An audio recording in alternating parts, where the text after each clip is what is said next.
Apa kabar Koncuep TV? Bertemu lagi dengan Nana dalam Warta Media. 3 berita terbaru yang terjadi di Wonosobo akan Nana sajikan selama beberapa menit ke depan, dikutip dari media cetak Wonosobo Express. Jangan lupa subscribe dulu channel official Wonosobo TV. Berita pertama, cabuli anak di bawah umur, 2 pemuda asal Wadas Lintang terancam 15 tahun penjara. Diduga lakukan pencabulan terhadap anak di bawah umur, 2 pemuda berinisial S22 dan AKA 20 asal Wadas Lintang berurusan dengan hukum. Akibat perbuatannya itu, keduanya terancam hukuman maksimal 15 tahun penjara.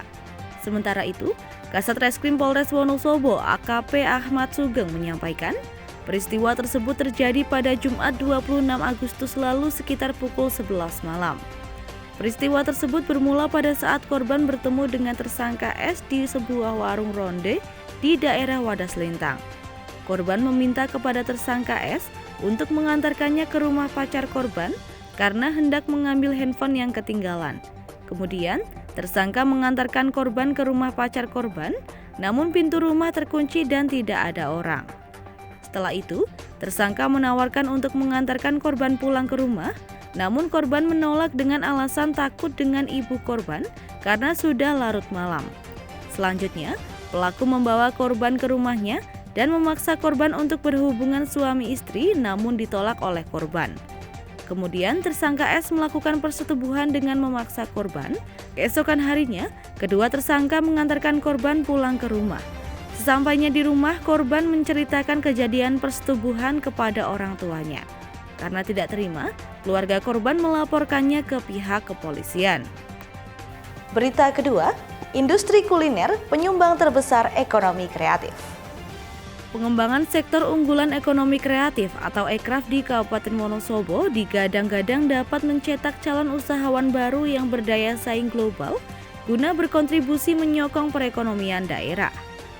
Kepala Disparbud Kabupaten Wonosobo, Agus Wibowo menjelaskan, 3 subsektor yang memberikan sumbangsi terbesar terhadap ekonomi kreatif, diantaranya industri kuliner sebesar 41,69%, industri fashion sekitar 18,15%, dan industri kerajinan sekitar 15,10%.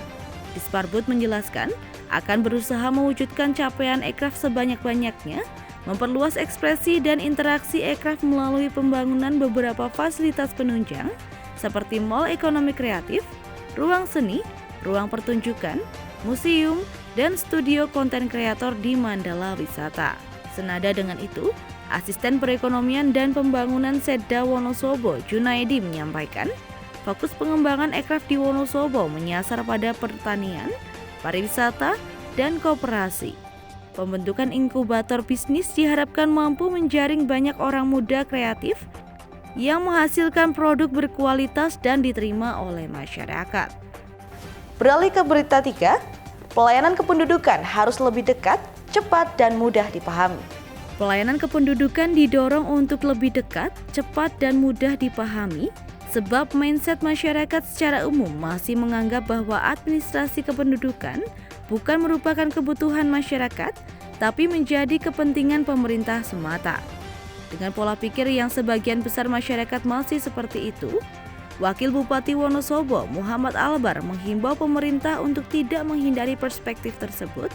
Justru Pemkab harus terus melakukan berbagai inovasi untuk dapat memberikan pelayanan yang lebih maksimal.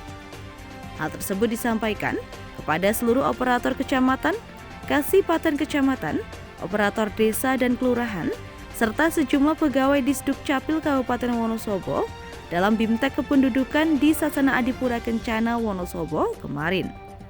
Diharapkan nantinya seluruh petugas administrasi kependudukan dari tingkat kabupaten hingga ke tingkat desa dapat memberikan pelayanan kependudukan kepada masyarakat dengan lebih dekat, cepat, dan menyenangkan.